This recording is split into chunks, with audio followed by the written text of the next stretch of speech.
Bien.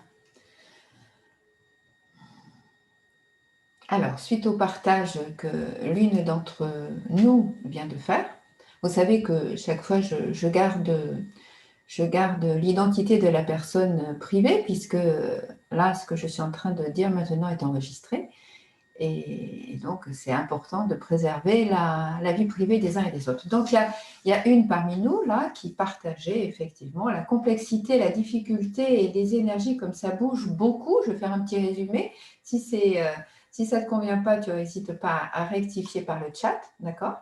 Voilà, donc la complexité et la difficulté qu'il peut y avoir en ce moment, hein, dans ces périodes actuelles, avec donc mené beaucoup par la peur, qui prend vraiment une grande place chez les uns et chez les autres, et qui peut créer beaucoup de réactions, et que même le corps est extrêmement sollicité, avec des signes un peu particuliers des fois qu'on n'a pas l'habitude de ressentir, des maux de tête, des nuits hachées, des choses comme ça. Et puis, comme ça peut des fois être violent, hein, avec une certaine violence qui peut être détectée autour de soi ou dans le monde, et qu'il faut rester bien ancré, voilà, un ancrage important pour pouvoir traverser tout ça et dans la durée, que ça puisse tenir, un ancrage, mais aussi dans la durée. Est-ce que j'ai bien résumé hein, ton petit message? Ok, super. Voilà, donc effectivement, très très beau partage. Je pense que beaucoup peuvent ressentir, si ce n'est tout, au moins certains éléments de tout ça. Moi, ça résonne très fort, tout ce que tu dis, effectivement, parce que nous sommes dans une période extrêmement difficile, et comme elle dure dans le temps, hein, ça va faire 1 an quand même, hein, c'est long, hein, avec ces peurs, ces ancrages très forts de risque de mort, hein, de mort, de tas de choses, hein, avec des risques importants de tout ordre, hein, je dirais, sur un plan sociétal, économique, de santé, relationnel, de sécurité, etc. Eh bien, ça tire très très fort. Et comme ça tient dans la durée, effectivement, il y a quelque part quelque chose qui est extrêmement sollicité d'une manière générale, globale, mondiale, je dirais, hein, et aussi individuelle en fonction des vécus des uns et des autres, qui va travailler très très fort, nous solliciter extrêmement fort dans le temps. Dans le temps, et en même temps, c'est un petit peu, vous savez, ça va quand même travailler des questions de survie, donc premier chakra, hein, c'est pas rien, hein, avec des montées d'adrénaline, de choses comme ça, qui en fait, très souvent, on ne connaît pas trop ça, sauf dans les épreuves que l'on vit dans notre vie de tous les jours, s'il y a un gros problème dans notre réalité autour de nous, dans nos proches ou dans nous-mêmes. Mais là, c'est quelque chose qui tient dans le temps, et effectivement, c'est un petit peu comme si on nous demande de prendre un sprint sur un temps de marathon, ce qui paraît un peu compliqué, hein. On ne peut pas à la fois être dans un sprint et dans un marathon. Alors, eh bien, effectivement, ce dont il est question, c'est de savoir que c'est dans le temps, dans le temps qu'il faut vraiment, alors tenir, on peut dire tenir, mais je dirais respirer, hein, vivre et être heureux de vivre. Ne pas perdre vraiment ces notions-là, et c'est très facile de les perdre actuellement. Très, très facile de les perdre. Or, c'est comme ça que l'on peut vraiment participer à ce changement fondamental dont il est question. Donc, effectivement, il peut y avoir des pétages de plomb autour de soi, ou sur un plan plus vaste, hein.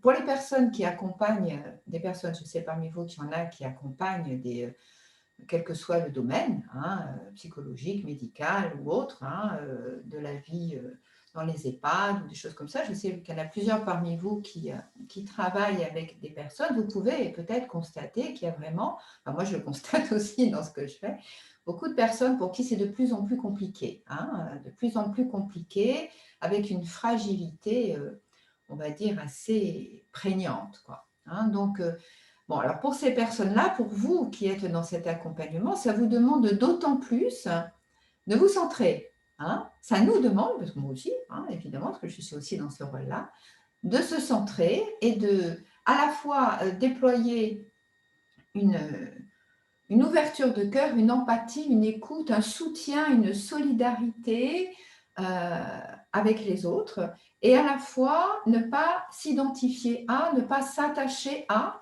la souffrance de l'autre. Donc ça, c'est sur un plan des personnes qui accompagnent, mais c'est aussi la réalité pour nous tous dans notre entourage. Ça peut être les compagnons, les enfants, les parents, les amis, la famille, les voisins.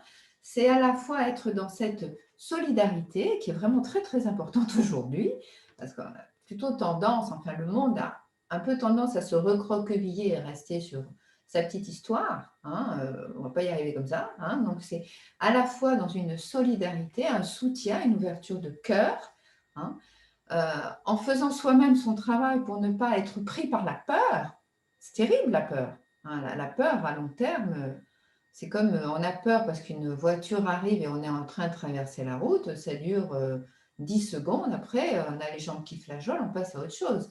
Une peur qui dure un an et qui risque de durer encore un peu, ça ne va pas, hein, on ne peut pas rester avec cette peur, ça ne marche pas, hein, donc ne pas s'identifier à ça, être à la fois solidaire dans le cœur et ne pas s'identifier aussi à ces mouvements énergétiques chez les uns et chez les autres, ces pétages de plomb qu'il peut y avoir, ces trouilles, ces colères, je sais pas, enfin, tout type d'émotions qui peuvent effectivement émerger chez les uns et chez les autres. Ne pas s'identifier à ça. Et ne pas en vouloir aux autres. C'est compliqué ça, hein, c'est compliqué parce que quand quelqu'un pète un plomb dans notre entourage en disant tu te rends pas compte ou je ne sais quoi, on peut très bien lui en vouloir. Mais non, je veux dire, chacun, on en est tous au même, on en est tous au même, comment dire, la même enseigne. Hein, c'est-à-dire tout le monde en fait est pris par la peur, le changement, les métamorphoses.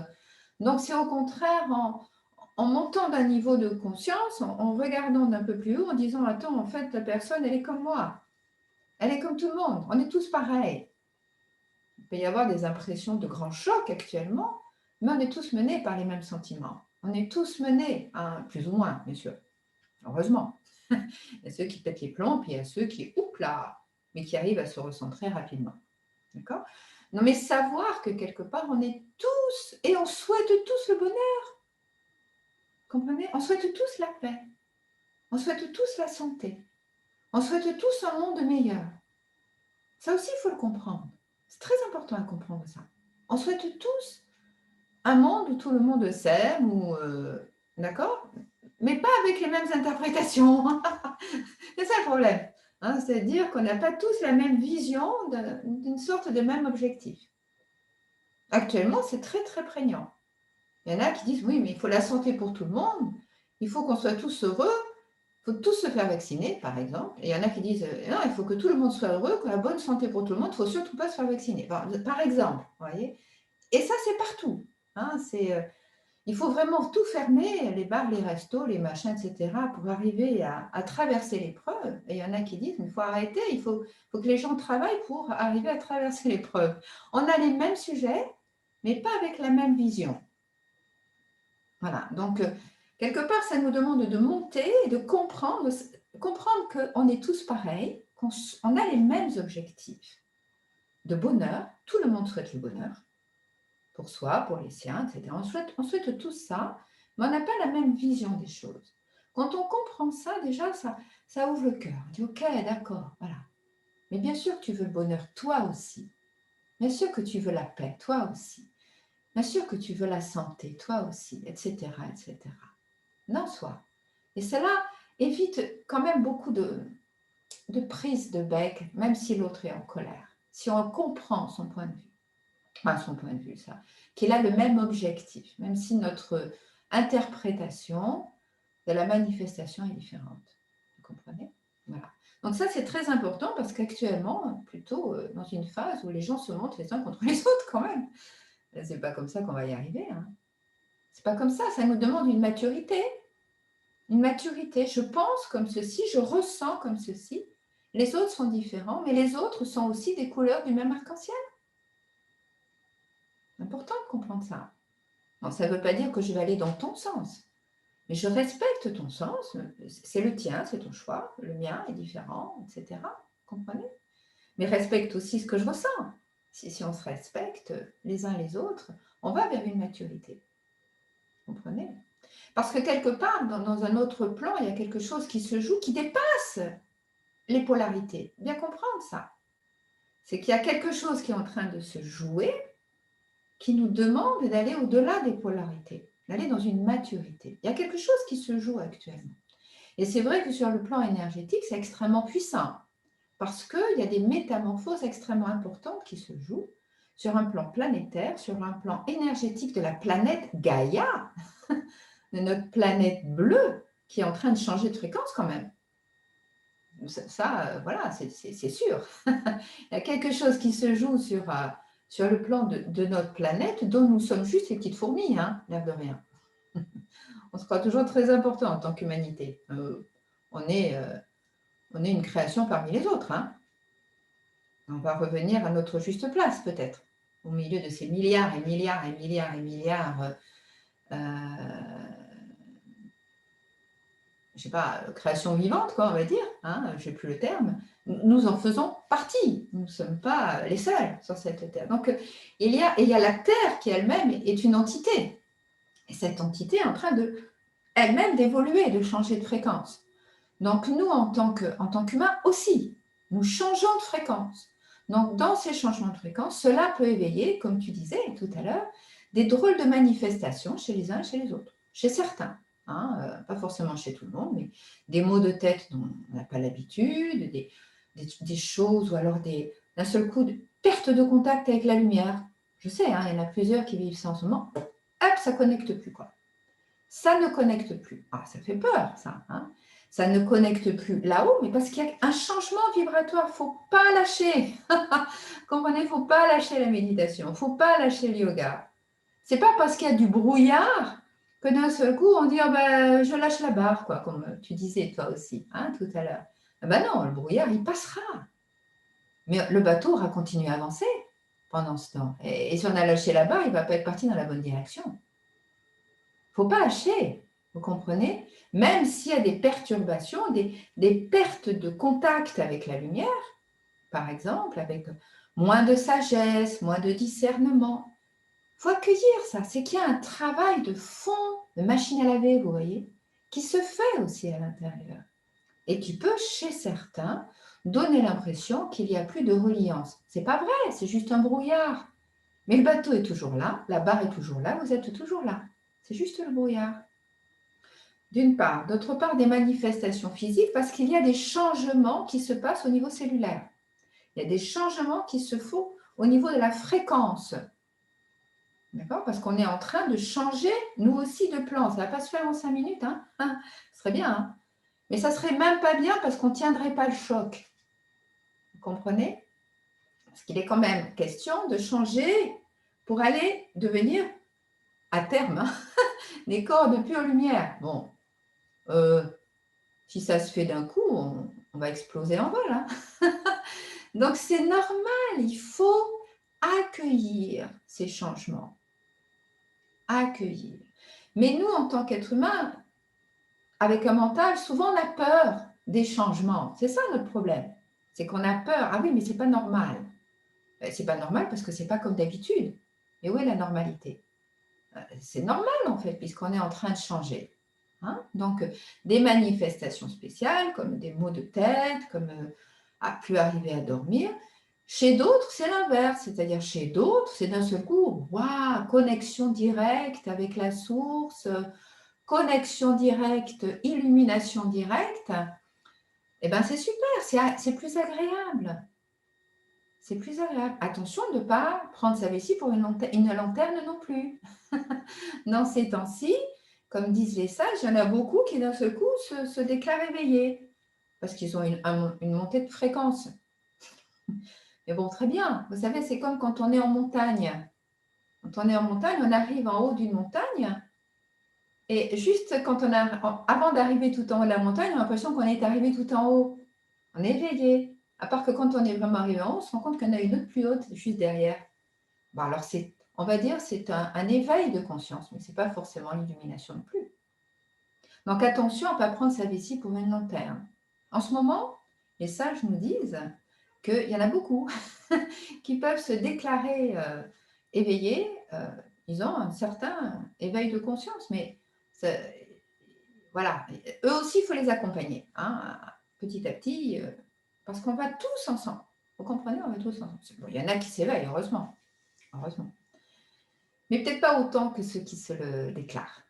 C'est juste ça que je voulais dire. Vous voyez, donc ces changements de fréquence, eh bien, il faut les accueillir. L'accueil, c'est important. Et pas vouloir être arrivé,